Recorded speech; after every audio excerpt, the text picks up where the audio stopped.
Assalamualaikum warahmatullahi wabarakatuh. Alhamdulillah pada kesempatan kali ini saya akan membahas tentang salah satu buku yang sangat fenomena dan penuh dengan data, yaitu Berangkat dari Pesantren karya Kiai Haji Saifuddin Zuhri. Buku ini cukup terkenal di kalangan warga NU, tetapi tidak banyak yang membacanya dengan detail atau dengan serius, terutama untuk generasi hari ini, baik pengurus Ansor maupun para pemudi NU atau Fatayat. Saya kira ini buku yang wajib dibaca untuk para aktivis NU sekalipun mahasiswanya dari PMII misalnya. Buku ini merekam perjalanan Kiai Haji Saifuddin Zuhri dari ketika beliau awal menjadi pengurus Ansor hingga beliau menjadi pengurus menjadi ketua di PBNU. Pertama kali buku ini terbit pada tahun 1985 dan sudah diterbitkan oleh beberapa penerbit. Yang saya pegang ini dari terbitan Gunung Agung, sekarang sudah diterbitkan oleh Elkis dan Kementerian Agama. Oke. Kiai Saifuddin Zuhri ini salah satu tokoh penting NU yang lahir tahun 1919 di Sokaraja di Banyumas atau Purwokerto. Sekilas tentang Pak Zuhri ini, beliau pada tahun 1939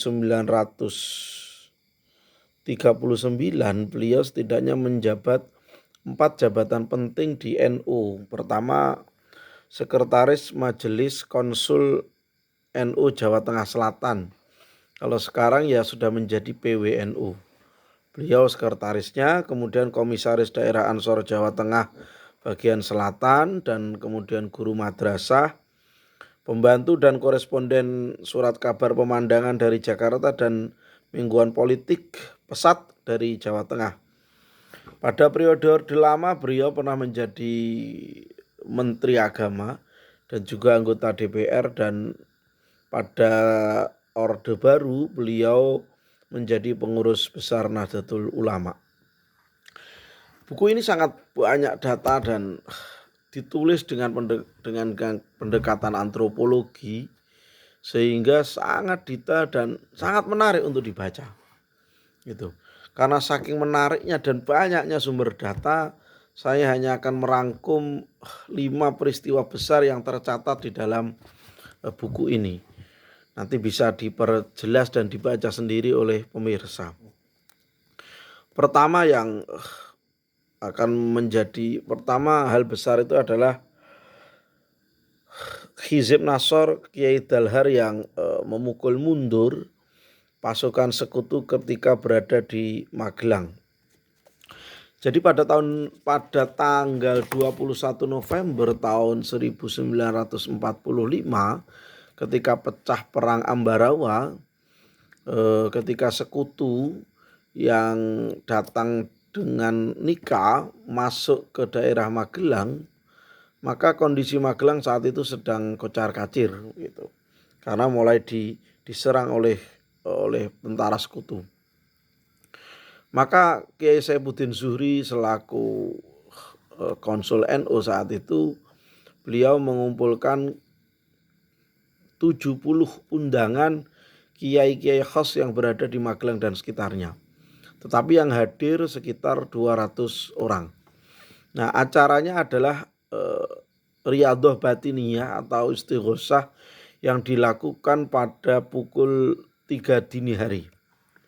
Pada acara itu dipimpin oleh 4 ulama besar di Magelang, yaitu Kiai Dalhar dari Watu Congol, Kiai Siroj dari Payaman, Kiai Haji Raden Alwi dari Tonoboyo, dan satunya adalah Kiai Mangdur dari Temanggung.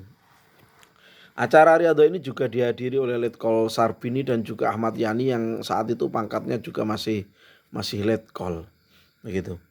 Jadi sekira pukul 3 pagi diadakan Riyadhah Batiniyah, dan Kiai Dalhar menutup acara Riyadhah atau Istighosah itu dengan doa yang dipanjatkan, nanti bisa dilihat secara langsung di bukunya gitu. Ada di halaman 269 sampai 270 gitu. Ada bacaan Dalailul Khairat, ada Hizib Nasor, ada Hizib Bahar, ada Hizib Bar, dan banyak sebagainya. Nah, bacaannya ada di situ, nanti bisa dicek secara langsung. Nah, ketika doa itu selesai dipanjatkan sekira pukul 4, ternyata tiba-tiba ada seseorang yang muncul dari arah Ambarawa gitu. Dan ternyata ia adalah seorang kurir TKR gitu. Ia mengabarkan bahwasanya sekira pukul 4 pasukan sekutu yang bermarkas di mana itu di Seminari di Magelang itu sudah mulai menarik diri menuju ke Semarang gitu. Nah, berita ini diperkuat oleh Mas Abdul Wahab Qodri selaku sekretaris cabang NU di Magelang yang menyatakan bahwa pukul 4 itu mereka lari terburu-buru ke arah Semarang gitu. Bahkan kendaraan lapis baja pun ditinggalkan gitu. Nah, Mas Abdul Wahab ini rumahnya berada di antara Seminari dan stasiun sehingga ketika terjadi penyerbuan itu ia berada terjebak di rumahnya. Nah, kesaksian ini memperkuat bagaimana hebatnya hizib para kiai untuk mengusir penjajah. Selesai pukul 4, tidak lama para penjajah ini melarikan diri. Itu dicatat oleh Kiai Haji Saifuddin Zuhri. Yang pertama. Yang kedua yang bisa kita lihat dari buku ini, kita gali adalah catatan Pak Zuhri tentang Kiai Haji Raden Asnawi dari Kudus. Kiai Raden Asnawi ini cukup unik. Selain beliau disegani dan juga dianggap punya karisma di sekitar Kudus, rumahnya itu menurut Pak Zuhri itu ada tulisannya al-alamu mutaghayyirun. Jadi alam itu berubah. Ini unik, kiai-kiai yang unik. Nah, tetapi pada tahun 48 ketika agresi Belanda ke Kudus, di mana saat itu banyak wilayah dikuasai oleh Nika gitu. Kiai Raden Asnawi ini enggan mengungsi gitu. Sehingga tulisan al-alamu mutaghayyirun ini berubah menjadi al-alimu mutaghayyirun yang artinya orang alim itu berubah. Ini semacam tuduhan orang-orang mungkin Kiai Asnawi sudah kerjasama dengan penjajah begitu. Dan Kiai Asnawi tersenyum saja melihat perubahan di atas pintu rumahnya gitu. Jadi nanti bisa dicek apakah tulisan itu masih ada sampai hari ini. Nah, keris kiai yang 8 usianya sudah cukup sepuh itu pernah dicatat oleh Pak Zuhri. Ia pernah mendatangi rumah beliau ketika Pak Zuhri menjadi kepala jabatan agama di Semarang. Mungkin sekarang ya Kanwil gitu, Kanwil Agama Semarang. Pada suatu pagi buta ketika Pak Zuhri mau berangkat ke kantor itu, Kiai Asnawi ini mendatangi rumah beliau. Selesai mengetuk pintu, Pak Zuhri membuka pintu dan tiba-tiba beliau terkejut sekaligus ketakutan karena kehadiran Kiai yang sepuh ini. Itu beliau ketakutan. Lalu Kiai Asnawi bertanya, "Loh, ada apa? Kok sampean kayaknya ketakutan begitu?" Terus kata Kiai Zuhri, "Anu Kiai, saya pakai dasi." "Loh, kenapa kalau pakai dasi?" Kata Kiai Asnawi. "Bukankah Kiai tidak kerso kalau orang-orang NU itu pakai dasi gitu." Nah, mendengar jawaban itu Kiai Asnawi ketawa. Ketawa. Rupanya gitu. Pernah terjadi acara konferensi besar Ansor yang diadakan di Kudus. Itu Kiai Asnawi ini marah gitu. Bahkan hampir menempeleng salah satu pengurus Ansor karena saat itu mengenakan dasi sekaligus setelan jas yang saat itu mulai populer. Kata Kiai Asnawi, ini tasyabuh dengan Belanda gitu. Sehingga pengurus Ansor itu hampir ditempeleng oleh Kiai Asnawi gitu. Marah dia. Nah, sehingga pengurus Ansor seperti Kiai Haji Abdullah Ubed, Kiai Haji Thohir gitu. Kemudian Kiai Mahfud Siddiq itu ketakutan gitu ngelihat Kiai Harismatik Kudus itu marah gitu. Maka Pak Zuhri juga ketakutan saat pagi itu gitu. Karena teringat dulu Kiai melarang kami menggunakan dasi dan juga jas. Kiai Asnawi kembali ketawa dan berkata, gini loh Mas, dulu itu kan zaman tasyabuh dengan Belanda gitu. Nah kalau sekarang orang pakai jas dan dasi itu atau pakai dasi itu ya tasyabuhnya miripnya lebih mirip eh, Soekarno dan Abdul Wahid, maksudnya adalah Abdul Wahid Hashim, bapak daripada Gus Dur yang terkenal hebat itu gitu. Jadi Kiai Zuhri itu kemudian eh, tidak lagi ketakutan. Itu catatan penting yang kedua. Kemudian yang ketiga, catatan paling penting adalah kunjungan Kiai Saifuddin Zuhri ketika di Paraan, di mana di tahun 1945 pada bulan Desember, setelah setelah serangan di Ambarawa gitu, itu beliau dijemput oleh Kiai Mangdur dari Temanggung untuk datang ke rumah beliau dalam rangka ingin berdialog bahwa ada suatu fenomena besar, fenomena luar biasa yang saat itu terjadi.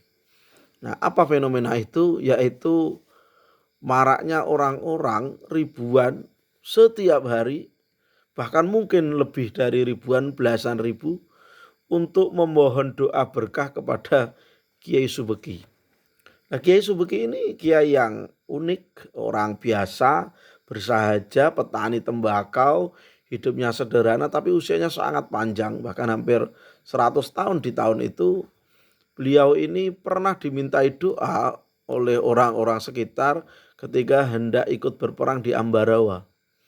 Dan orang-orang yang berangkat perang itu semuanya selamat dan pulang memanggul senjata. Nah, memanggul senjata ini adalah hal yang keren pada masa itu karena indikator ya berhasil gitu. Terjadi begitu kembali ketika orang-orang Hizbullah ini mau pergi ke Semarang membantu TKR atau membantu Hizbullah, mereka sowan kepada Kiai Subeki, maka Kiai Subeki dengan ikhlas mendoakan, mengusap-ngusap senjata mereka, bedil, bambu runcing gitu. Nah, orang yang berangkat ke sana itu kemudian balik dengan selamat dan bahkan memanggul bedil lagi gitu. Jadi semakin banyak gitu. Nah, itu Kiai Subeki. Bahkan fenomena ini diterangkan dengan sangat detail oleh Pak Zuhri di halaman 283 sampai Sudirman pun sowan. Nah, ini redaksinya akan saya bacakan ini. Nah, saya juga katakan kepada mereka, mengapa tidak meminta doa kepada kiai-kiai Purwokerto seperti Kiai Bunyamin, Kiai Syatibi dan lain-lain yang jauh lebih alim ketimbang saya. Kata Mbah Subeki menyela, yaitu rombongan yang datang dari Purwokerto atau Banyumas. Waktu saya meminta ketemu dengan pemimpin mereka, seorang pemuda kurus dan tinggi berseragam drill memperkenalkan namanya Sudirman, pangkatnya kolonel TKR. Dia pun minta doa kepada Mbah, kata Kiai Ali, menambah kisah heroik itu. Nah, bahkan Sudirman pun juga datang sowan ke beliau untuk ngalah berkah begitu. Nah, kedatangan Pak Zuhri ke situ itu ingin dimintai pendapat bagaimana tentang orang ngalap berkah kepada seseorang gitu. Maka kata Pak Zuhri, ya Kiai Subeki ini orang yang sudah sepuh, dia lebih banyak ibadah, beliau juga orang yang ikhlas, beliau tidak macam-macam, beliau juga bukan nabi, ya beliau mendoakan dengan ikhlas maka tidak ada masalah gitu. Karena semua adalah kehendak Allah dan usaha manusia itu sendiri. Itu kata Pak Zuhri. Dan Pak Zuhri iseng-iseng bertanya, doanya yang dibaca itu apa begitu. Di sini disebutkan Bismillahi bi'aunillahi ya hafidhu ya hafidhu ya hafidhu Allahu Akbar Allahu Akbar Allahu Akbar. Ini doa yang dibaca oleh Kiai Subeki dari Paraan. Kemudian beberapa yang dicatat oleh Pak Zuhri adalah pelaksanaan muktamar ke-14 NU di Magelang. Jadi ketika muktamar NU ke-13 di Menes, di Banten, Konsul NU daerah Kedu Raden Muchtar itu menginginkan Muktamar ke-14 pada tahun 1939 itu diadakan di Magelang. Kenapa Magelang? Di sini tercatat ada 4 alasan besar. Pertama, kota Magelang adalah kota titik pusat daripada Jawa, di mana di situ udaranya sejuk, kemudian tanahnya subur. Yang kedua, alasannya adalah sejak ditangkapnya Diponegoro, perlawanan Islam itu meredup, perkembangan Islam mulai hilang dan tak lagi populer gitu. Padahal di Magelang itu banyak ulama, bahkan sebagian besar memangku pondok pesantren. Kemudian alasan yang ketiga adalah nampaknya kegiatan keislaman itu tidak berkembang. Sekalipun jarak Muhammadiyah yang berada di Jogja itu tidak jauh. Bahkan Muhammadiyah telah memiliki cabang di Magelang, namun tidak ada kegiatan yang signifikan. Madrasah yang nampak hanya Madrasah Al-Iman punya Sayyid Ustadz Segap Al-Jufri gitu loh, yang berada di Magelang. Gitu. Kemudian yang keempat alasannya adalah karena gencarnya kristenisasi yang berpusat di Magelang sampai jalur Ambarawa sampai Semarang. Nah, Muktamar di Magelang ini kemudian sebagai cikal bakal daripada kepengurusan cabang Magelang. Jadi NU cabang Magelang berdiri pertama kali pada tahun 1939 pada bulan Mei, 3 bulan sebelum Muktamar Magelang. Walhasil Kiai Raden Muchtar selaku konsul NU saat itu yang berada di wilayah Kedu dengan dibantu oleh Kiai Ahmad Zuhdi sebagai sekretaris majelis konsul, Ketua NU cabang Purworejo Kiai Haji Jamil, Ketua NU cabang Temanggung Mas Fandi, maka dibuatlah perencanaan Muktamar Magelang dengan sowan 4 kiai khos. Dari arah selatan ada Kiai Haji Dalhar Watu Congol, dari arah utara ada Kiai Haji Muhammad Sirot Payaman, dari arah barat ada Kiai Haji Raden Alwi Tonoboyo, dan dari arah timur ada Kiai Haji Khudori Tegalrejo. Nah, susunan pengurus pertama kali cabang Magelang adalah selaku Rais Kiai Haji Raden Alwi Tonoboyo, katibnya Kiai Haji Abdullah Fatoni, Akwan adalah Kiai Haji Badawi, Kiai Sirot, Kiai Khudori dan lain-lain. Ketua NU cabang Magelang pertama kali adalah Haji Qodri. Wakil Ketua Muhammad Barir, sekretaris adalah Abdul Wahab Qodri. Abdul Wahab ini anaknya Haji Qodri. Bendaharanya adalah Kiai Haji Musle, bertindak sebagai mustasyar Kiai Haji Dalhar Watu Congo dan Kiai Sirot Ayaman. Ini menurut catatan Pak Zuhri. Gitu. Nanti bisa dibaca selengkapnya siapa nama-nama yang masuk di situ dan hasil dari Muktamar Magelang itu apa saja. Kemudian yang terakhir yang bisa saya ringkas adalah bagaimana Pak Zuhri itu menyelamatkan pembubaran HMI. Itu tertuang pada halaman 526 sampai 529. Ini bisa dicek bahwa di tahun itu ketika Pak Zuhri menjadi Menteri Agama, Soekarno tiba-tiba memanggil Pak Zuhri untuk membicarakan pembubaran HMI dan SBII atau Syarikat Buruh Islam Indonesia. Ini orang Kanda Yunda HMI sudah selayaknya tahu ini. Nah, alasan pembubaran HMI menurut Soekarno adalah mereka terlalu reaksioner dan tentu saja terlalu banyak kritik gitu. Nah, di kata Soekarno, berbagai laporan disampaikan kepada saya bahwa di mana-mana HMI melakukan tindakan anti revolusi dan bersikap reaksioner. Itu kata Soekarno. Pak Zuhri bertanya reaksionernya seperti apa gitu, kadarnya itu. Kata Soekarno ya selalu bersikap aneh, tukang kritik, bersikap liberal, seolah-olah hendak mengembalikan adat ke barat-baratan. Nah, ini gejalanya sudah dari dulu ternyata. Tetapi bagaimanapun itu Pak Zuhri sepertinya kurang nyaman kalau HMI itu dibubarkan.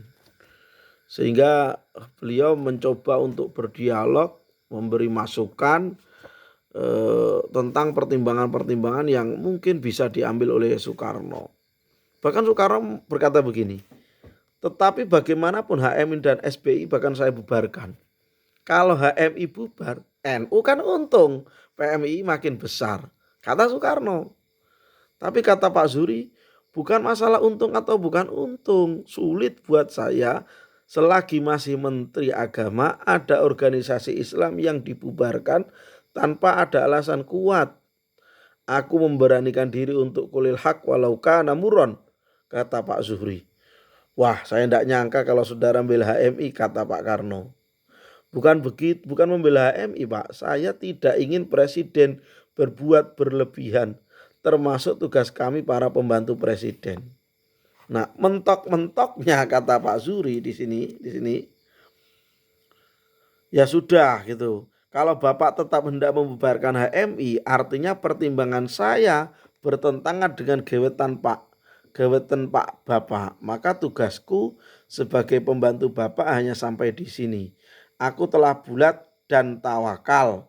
Oh, jangan begitu. Saya tetap memerlukan saudara membantu saya, kata Soekarno sambil merekahkan senyuman di bibirnya. Baiklah, HMI tidak saya bubarkan, tapi saya minta jaminan HMI akan menjadi organisasi yang progresif. Kau bersama Nasution, Ruslan Abdul Ghani, Syarif Thoyib harus membimbing HMI.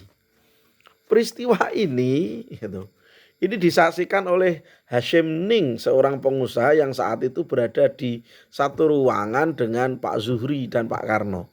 Jadi tidak sekedar omong besar bahwa ini adalah peran Pak Zuhri sepihak gitu atau versi Pak Zuhri sepihak. Ada orang lain yang hadir di situ. Jadi bagaimanapun itu batal bubarnya HMI itu diantaranya adalah jasa Pak Saifuddin Zuhri. Itu beberapa cuplikan yang mungkin bisa saya sampaikan dari buku ini. Dan tentu saja buku ini sangat banyak data, bahkan dilengkapi gambar, ada peristiwa-peristiwa yang mungkin saya tidak bisa mengutarakan secara detail satu persatu, tetapi sangat banyak data. Kalau kita baca dengan pola penuturannya yang antropologis itu sangat nyaman untuk dibaca. Anda bisa membaca ini dengan santai karena bahasanya tenang dan nyaman. Sekalipun ini tebal dari sekitar 700 halaman tidak membuat otak capek. Sekian dari saya, salam literasi. Wassalamualaikum warahmatullahi wabarakatuh.